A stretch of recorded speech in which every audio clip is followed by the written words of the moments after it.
시도새. 시조새는 파충류와 조류의 중간 생물체로 쥐라기에 생존했던 조류의 선조 혹은 조상새라고 한다. 진화론을 믿는 사람들은 이 새가 파충류와 조류를 잇는 중간종이라고 생각한다. 그 이유로 이빨, 꼬리뼈, 앞발톱, 그리고 공룡과 비슷한 골격과 새의 깃털을 갖고 있기 때문이라고 한다. 시조새는 초기 날개란 뜻의 이름으로 석회암이 많이 나왔던 독일의 돌르노펜에서 발견되었다. 1861년 쥐라기 지층에서 발견되었다는 깃털 화석. 같은 채석장에서 머리와 목 부분이 없는 새의 화석이 발견되었으며 이 새 화석에 시조새라는 이름이 지어졌다. 1877년에는 근처 가까운 곳에서 이번엔 머리와 목이 있는 화석이 또 발견되었으며 현재까지 시조새 화석은 깃털을 포함해 11개가 있다.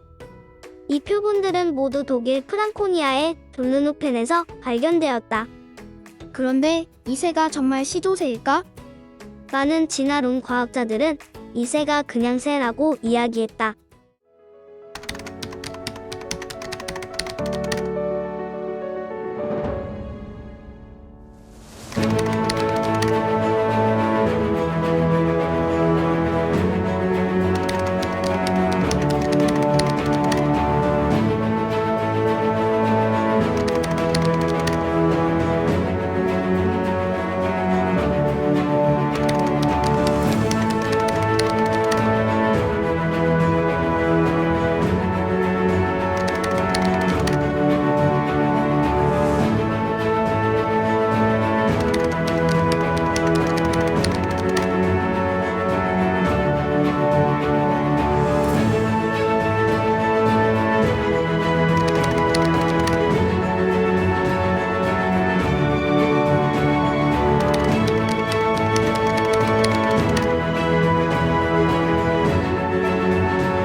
그리고 1984년 화석이 발견된 곳에서 멀지 않은 독일의 아이시테트에서 국제 시조새 회의가 개최되었으며 여기에서 시조새는 파충류도 반조류 반 파충류도 아닌 진짜 조류로 결정되었다.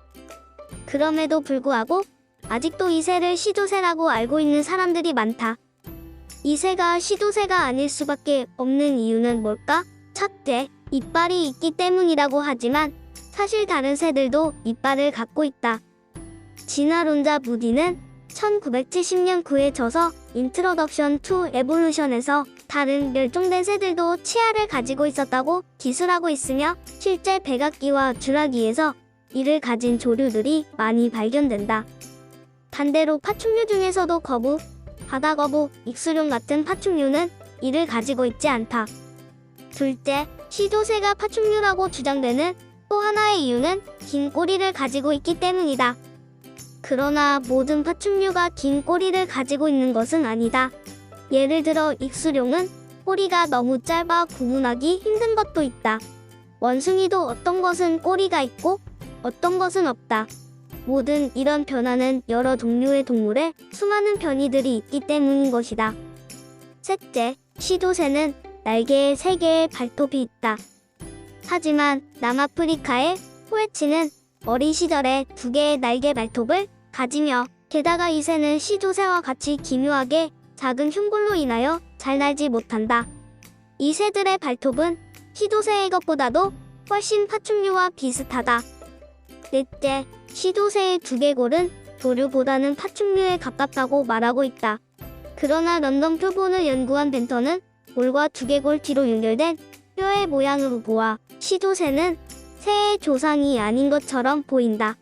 라고 말했다.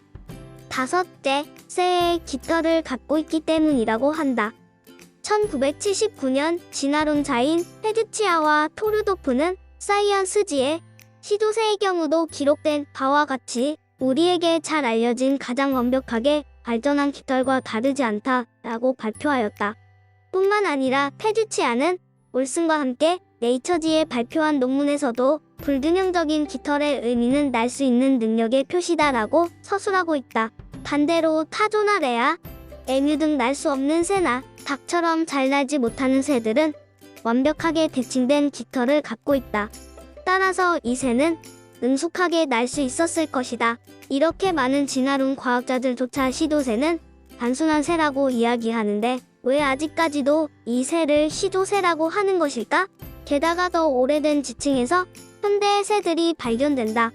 1986년 네이처지에는 텍사스에서 발견된 까마귀 크기의 새들이 트라이아스기 지층에서 발견되었다고 실려있다.